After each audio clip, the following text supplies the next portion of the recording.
ले चल नदिया के पार, संग संग जीवो ताही मोर जीवन आधार। मोरे सजनी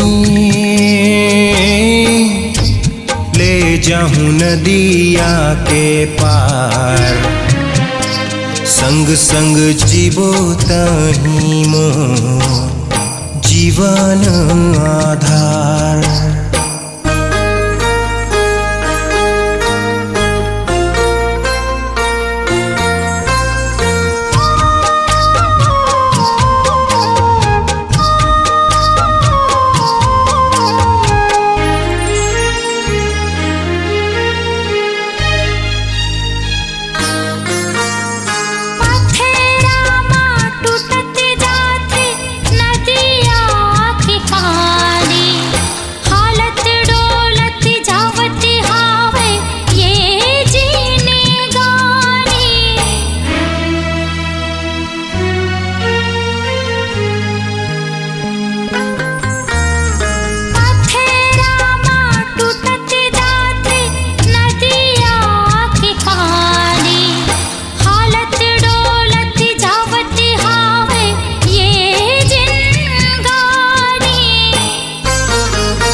चल नदिया के पार, संग संग जीवो ताही मोर जीवन आधार।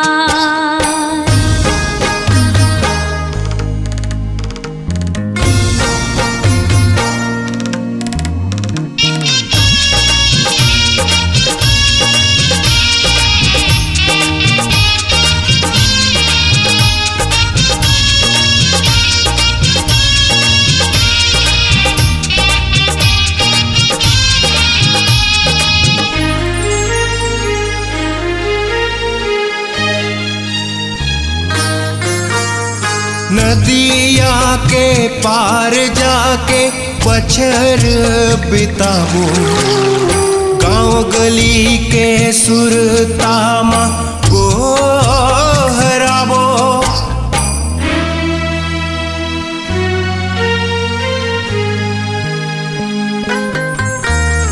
नदिया के पार जाके बछर बिताबो, गाँव गली के सुरतामा गोहराबो।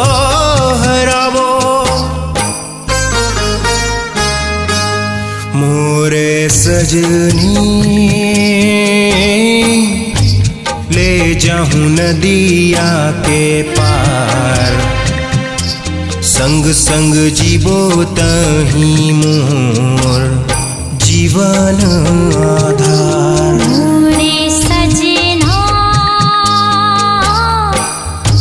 ले चल नदिया के पार, संग संग जीवो ताही मोर जीवन आधार। संग संग जीवो ताही मोर